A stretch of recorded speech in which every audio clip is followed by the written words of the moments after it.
AITA. I decided to host Thanksgiving night, not allowing my husband's friend bring his dog.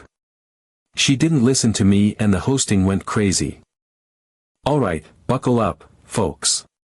This one's a doozy, and honestly, I'm still reeling from how everything went down. Let me start by saying that Thanksgiving is usually not something we host. My husband and I live in a pretty small apartment. Think, cozy but crowded with more than 4 people, kind of small. Plus, we don't have dedicated guest parking, which is already a nightmare when friends come over. For these reasons, we've never really done big gatherings here, but this year, my husband was really excited about the idea of hosting. Now, I'm not completely against the idea of hosting, it's just that the logistics can get tricky. We used to host a lot of parties and get-togethers at our old place, which was bigger and more accommodating, and I'll admit, it was fun. I miss those days. So when my husband suggested hosting Thanksgiving this year, I figured, why not? He seemed so thrilled about it, and it felt like a way to bring back some of that old magic. Most of our guests are friends rather than family, so it's not the most traditional Thanksgiving setup, but it's always been a good time. To make things easier and avoid the kind of stress that comes from single-handedly pulling off a Thanksgiving feast, we decided to go with a potluck-style dinner. Everyone agreed to bring a dish, and honestly, I was so relieved. The idea of juggling a turkey, stuffing, mashed potatoes, and all the sides in our tiny, galley-style kitchen was enough to give me heart palpitations. Not to mention, we have limited counter space, so even trying to prep more than one dish at a time feels like a game of culinary Tetris. Having everyone contribute a dish felt like the only way to make this work without completely losing my sanity. One of our friends, let's call her Chelsea, immediately volunteered to make the turkey. It was like the Thanksgiving gods had smiled upon us because there was no way I was going to attempt something that big in my oven, which honestly struggles to bake cookies evenly. I've never roasted a turkey in my life, and the thought of potentially screwing it up in front of everyone was just, no.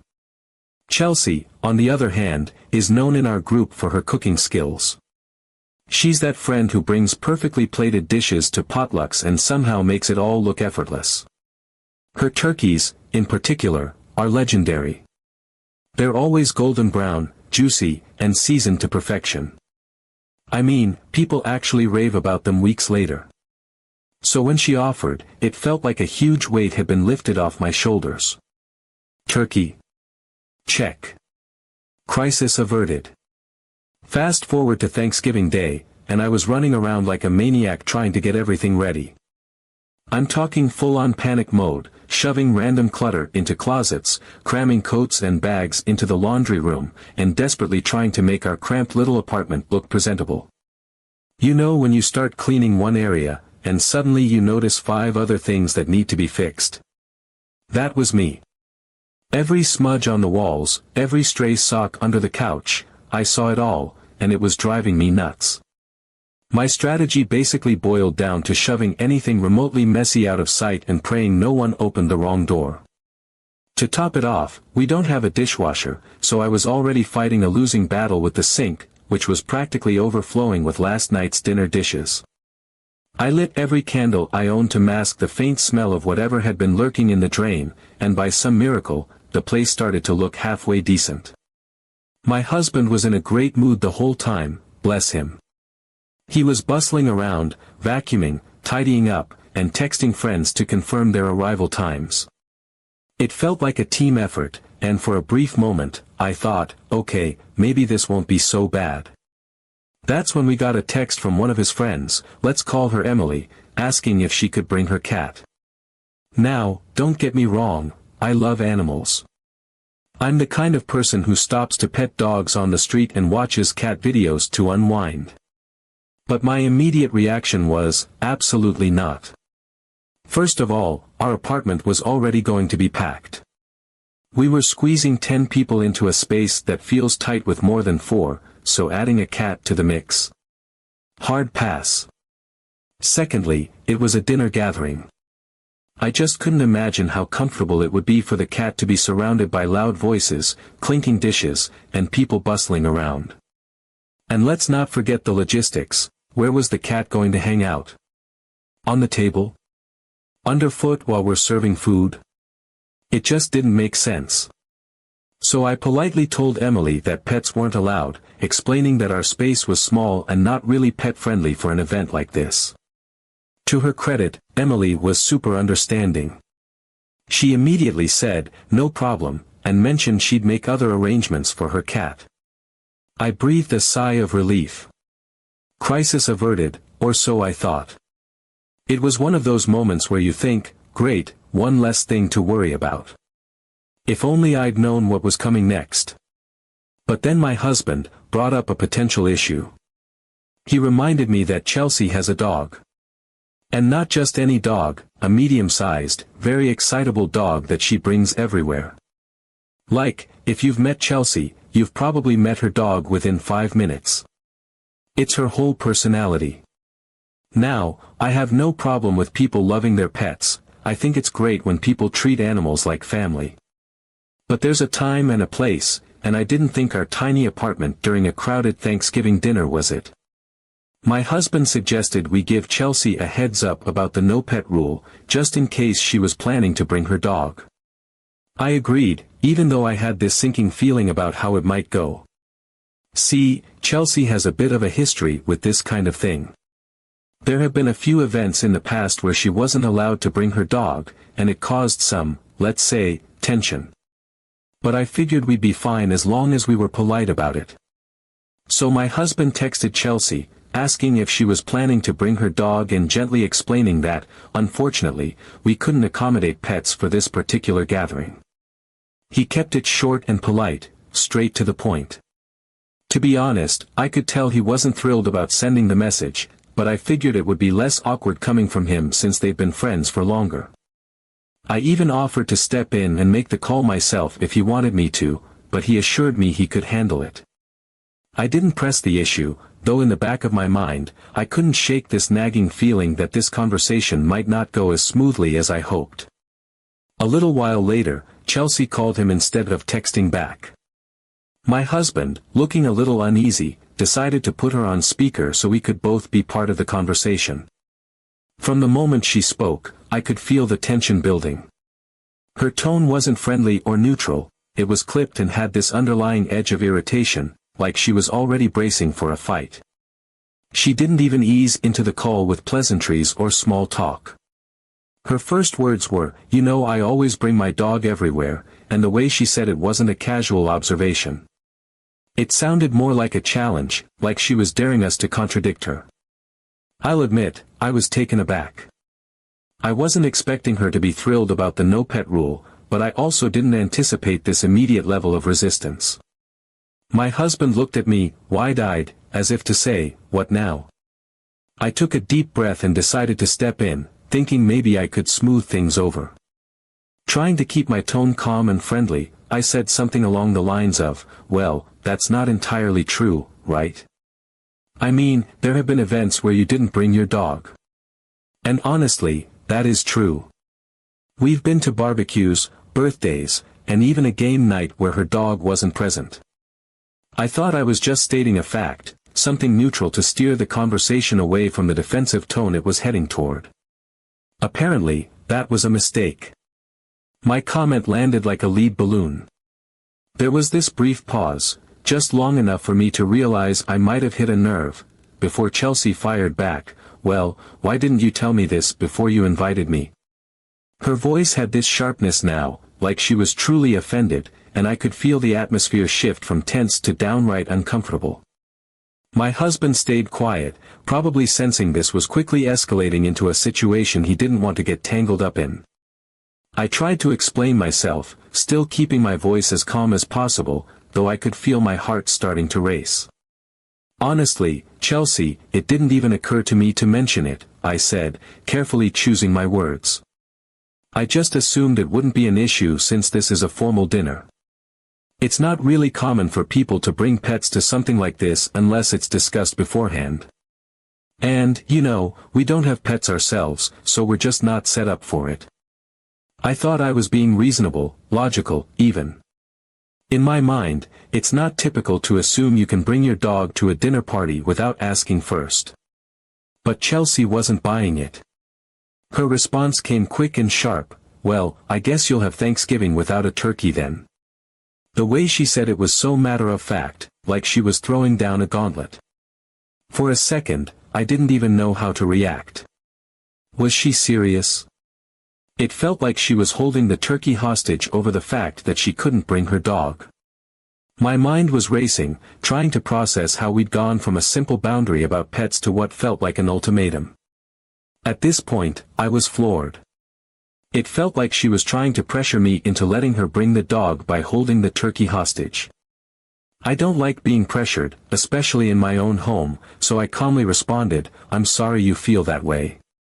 And then, before I could say anything else, she interrupted me and said, "No, I feel sorry for you, since you won't have a turkey," and hung up on me. My husband looked equally shocked. I mean, who does that? Who weaponizes Thanksgiving dinner over a dog? In the end, one of our other friends offered to pick up a pre-cooked turkey on the way over, so we will have turkey for Thanksgiving. So, Reddit, AITA for setting a no-pet boundary? Or should I have just let her bring the dog to keep the peace? Update 1. Hello, I have an update for you on this crazy story. The events that followed turned what was supposed to be a joyful Thanksgiving gathering into the most surreal, chaotic, and frankly, unbelievable dinner party I've ever experienced. I still can't decide whether to laugh about it or write it off as a cautionary tale for future hosting. Thanksgiving Day started off hectic but promising.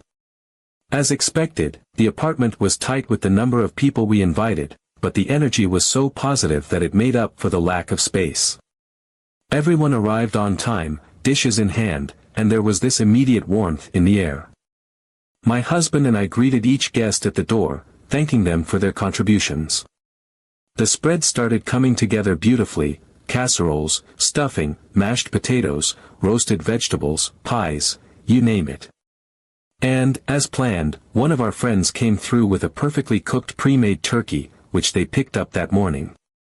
It was beautiful, golden brown, and smelled absolutely divine. I almost wanted to cry with gratitude when I saw it. The table was set, and although we had to cram chairs together and improvise with stools and even a step ladder for seating, no one seemed to mind. There was laughter and chatter as everyone settled in. It was one of those moments where you look around and think, okay, maybe this is what the holidays are really about. People were passing dishes around, pouring wine, and exchanging stories. Sure, it was a little tight, but the camaraderie more than made up for it. Then, just as we were starting to dig into the food, there was a knock at the door. My stomach dropped because, let's be real, I wasn't expecting Chelsea to show up. After our awkward phone call and her dramatic proclamation about the turkey, I had assumed she wasn't coming. Part of me was relieved about that because I didn't want any drama, but another part of me felt a twinge of guilt. Maybe I should have followed up or tried harder to smooth things over. Still, I never imagined she'd actually show up after the way things were left. I excused myself from the table, still basking in the warmth of conversation and clinking glasses, and made my way to the door, half expecting to find someone who had forgotten which apartment they were supposed to visit. But when I opened it, I was met with the last thing I ever anticipated: Chelsea, standing there with an almost casual expression on her face, holding her dog's leash. Except it wasn't even just a leash. It was one of those extendable ones that practically scream, "I didn't plan to follow any rules today." And she wasn't holding a turkey. Not even a side dish or a dessert. Nope, just her dog, who was wagging its tail enthusiastically, its whole body vibrating with excitement as though this was the most natural scene in the world. I froze, my brain scrambling to reconcile the blatant audacity of what I was seeing with the festive, wholesome atmosphere we had just created inside.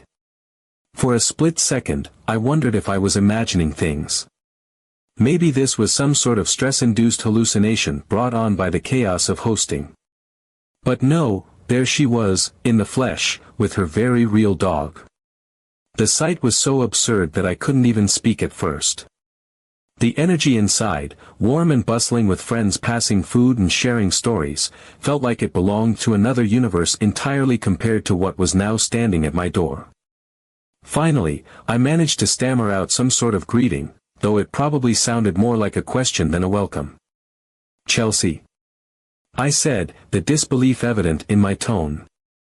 My eyes flicked down to the dog, which was already straining at the leash, eager to explore.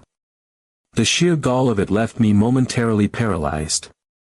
I reminded her, as calmly as I could muster, that I had explicitly said no pets. I didn't want to cause a scene, but I felt the need to reiterate the boundary I had made abundantly clear earlier in the week. Surely there was some misunderstanding, I thought. Maybe she'd brought the dog for a quick hello and planned to leave it in the car while she joined us inside. But Chelsea didn't seem the least bit fazed. If anything, she exuded this air of confidence that suggested she wasn't even remotely concerned with what I had just said.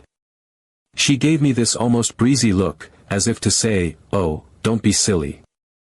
Before I could finish speaking, she stepped past me with an ease that left no room for argument, her dog trotting alongside her like it had just been granted VIP access. It was like she had decided that this was her space, her party, and I was just a minor inconvenience in her way. I stood there, stunned, watching her march straight into the apartment without so much as a glance back at me. My protests felt like they evaporated in the air between us as she waltzed in, her dog's nails clicking against the hardwood floor. The dog immediately began sniffing everything, chairs, the carpet, people's legs, even the table where the food was laid out. Meanwhile, Chelsea zeroed in on one of the last available seats at the crowded table and plopped herself down, seamlessly inserting herself into the conversation like nothing was out of the ordinary. It was as if she had done this 100 times before, as if the rules everyone else had followed simply didn't apply to her.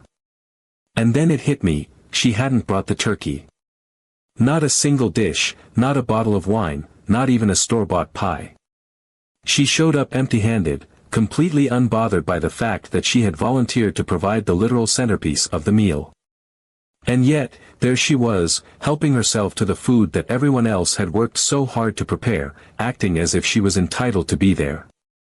For a few moments, I was so floored by the audacity of it all that I couldn't even find the words to respond. The dog, meanwhile, was making itself at home, wagging its tail as it explored every corner of the apartment. It sniffed at guests' shoes, nudged its nose into bags left by the door, and even attempted to jump up onto one of the dining chairs. As the meal went on, Chelsea continued to act like everything was perfectly normal, as though nothing about her presence or her dog's antics warranted even the slightest acknowledgement. She sat comfortably in her seat, chatting with the person next to her and laughing at stories like she was the life of the party. Meanwhile, she had piled her plate high with food that everyone else had lovingly prepared and brought, and acted like it was her divine right to enjoy it without question. And then, as if her casual entitlement wasn't enough, she started feeding her dog directly from her plate. At first, it was subtle, just a small piece of turkey slipped under the table. But it quickly escalated. A generous scoop of mashed potatoes, a chunk of roasted vegetables, even a piece of someone's homemade stuffing, she didn't discriminate. And the worst part? She wasn't even trying to hide it. She leaned back in her chair, one hand on her fork and the other casually dangling scraps of food down to her dog, who sat obediently by her side, tail wagging, eagerly devouring every morsel she offered. It wasn't just brazen, it was downright disrespectful. The rest of us exchanged glances across the table, wide-eyed and unsure of how to react. It was the kind of situation where you're so caught off guard that you keep thinking, surely she'll stop any second now. But she didn't. She just kept going, chatting away and occasionally tossing another scrap to her dog, completely oblivious, or worse, completely unconcerned, with the growing tension in the room. It felt like we were all collectively holding our breath, waiting for someone, anyone, to say something, but no one did. Maybe it was politeness, maybe it was shock, or maybe it was a mix of both. Either way, the silence only made her behavior stand out more. And then, as if to add insult to injury, Chelsea turned her attention to the turkey sitting proudly in the middle of the table. It was a stunning centerpiece, golden and perfectly roasted, surrounded by sprigs of fresh herbs. It was the kind of turkey that people photograph before carving. My friend had gone out of her way to bring it, and it had become the centerpiece of the meal in every sense. Chelsea, however, fixed it with this judgmental, almost disdainful look before making some snide remark about how it wasn't her turkey. She said something along the lines of how she wouldn't waste her turkey on us because we hadn't bothered to call her back and ask her to bring it. The sheer audacity of that statement left me reeling. Waste her turkey on us? As if we were supposed to beg her to honor the commitment she had made in the first place. The entitlement was staggering, and I could feel the frustration bubbling up inside me, threatening to spill over. But I bit my tongue, unwilling to ruin the evening for everyone else. And then, as if the situation couldn't get any worse, the unthinkable happened. Chelsea's dog, who had been sitting by her side like a perfectly trained accomplice, suddenly leapt up onto the table. Yes, you read that right, onto the table. It was so sudden and so shocking that no one had time to react. Plates rattled, glasses wobbled, and the dog's nails clicked against the surface as it stood there, sniffing at the dishes spread out before it. The entire room froze, mouths agape, as though we were collectively witnessing some kind of surreal nightmare. It was like a slow-motion train wreck. The dog's nose twitched as it zeroed in on the turkey, and before anyone could move, it lunged forward, grabbed a chunk of the turkey in its mouth, and jumped back down onto the floor, taking its prize with it. The room erupted into chaos. People gasped and pushed back their chairs, some trying to salvage the dishes closest to them while others simply sat there in stunned silence, trying to process what had just happened. The beautiful turkey, the one my friend had so generously brought to save the day, was now missing a significant portion, and the dog was happily chomping away at its prize on the floor, completely oblivious to the outrage it had caused. Chelsea, however, didn't seem the least bit fazed. If anything, she looked amused. She actually smiled, this smug little smirk, and made some ridiculous comment about how even her dog was outraged that it wasn't her turkey on the table. It was so absurd, so completely out of line, that for a moment, no one even knew how to respond. The audacity of it all was beyond anything I had ever experienced. That was the breaking point for me. I couldn't believe the level of disrespect, bringing a dog when I had clearly said no, not bringing the turkey she had promised, feeding her dog from the table, and now this? I wasn't about to let her ruin the evening any further. I stood up, pointed to the door, and told her she needed to leave. She tried to protest, but I wasn't having it. I ushered her and her dog out of the apartment, ignoring her indignant comments all the way to the door. Once she was gone, the atmosphere in the room shifted. People were still a bit stunned, but then the laughter started. It was the kind of laughter you get when something so absurd happens that you don't know what else to do. We salvaged the rest of the evening, though the turkey was a bit worse for wear thanks to the dog. Everyone agreed that it was a Thanksgiving to remember, though definitely not for the reasons I had hoped. I'm still in disbelief over Chelsea's behavior. But if nothing else, I learned an important lesson: set boundaries, and if someone refuses to respect them, don't feel bad about enforcing them. Even on Thanksgiving. Update 2. The day after Thanksgiving, sometime around mid-morning, my phone buzzed with a notification. I glanced at it, expecting something innocuous, maybe a Black Friday deal or a message from one of the friends who had been at dinner. Instead, it was a text from Chelsea. I hesitated for a moment before opening it, bracing myself for whatever absurdity was about to unfold. And let me tell you, I was not prepared for what I saw. The message was long, almost essay-like, and started off with this tone that felt bizarrely self-righteous. She didn't apologize for her behavior the night before, nor did she acknowledge how her actions had disrupted the dinner. Instead, she doubled down on her position in a way that was so absurd, I had to read it twice just to make sure I wasn't misunderstanding her. According to Chelsea, I was the one who had been in the wrong, apparently for failing to make accommodations for her dog. Yes, you read that right. She told me, in no uncertain terms, that if I didn't want her dog eating from the table, I should have provided a separate menu for him. She went on to explain that her dog eats with her at home and that it's a perfectly normal, acceptable thing to do. To her, the idea that I hadn't anticipated this and prepared accordingly was, apparently, a major oversight on my part. The tone of the message was dripping with condescension, as though I had committed some grave faux pas by not creating a fine dining experience for her dog. I could hardly believe what I was reading. A separate menu for her dog? At Thanksgiving dinner? In my tiny apartment?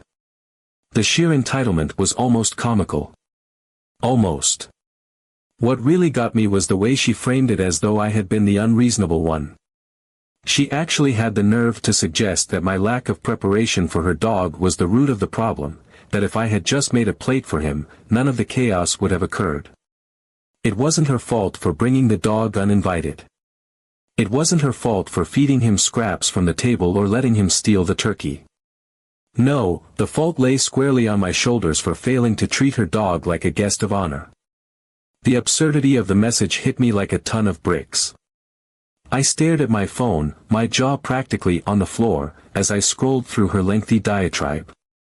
She even went so far as to offer me tips on how to be a better host in the future, advice that included things like keeping water bowls on hand for pets and being more understanding of different lifestyles. It was so ridiculous that I almost didn't know how to respond. Almost. After a moment of stunned silence, I couldn't help myself. I burst out laughing. I quickly composed a response, keeping it short and to the point. I didn't want to get dragged into a back-and-forth argument with someone who was clearly living in their own alternate reality. Instead, I sent her a series of laughing emojis and let her know, in no uncertain terms, that her behavior was nothing short of complete absurdity. The message wasn't mean or aggressive, it was more like a simple statement of fact. If she couldn't see how ridiculous she had been, that wasn't my problem to fix. Some people are just impossible to reason with, and Chelsea, clearly, was one of those people. I had done everything I could to set boundaries, and if she wanted to twist that into some kind of personal slight against her and her dog, that was on her, not me. Later, as I recounted the story to a few close friends, their reactions ranged from disbelief to outright laughter. In the end, I realized that Chelsea's actions said far more about her than they did about me. If she wanted to live in a world where her dog was treated like royalty and everyone else was expected to cater to her whims, that was her prerogative. But in my home, at my dinner table, I wasn't about to let her or anyone else dictate the rules. Thanksgiving might have been a bit chaotic, but at least it gave me a story I'll be telling for years to come.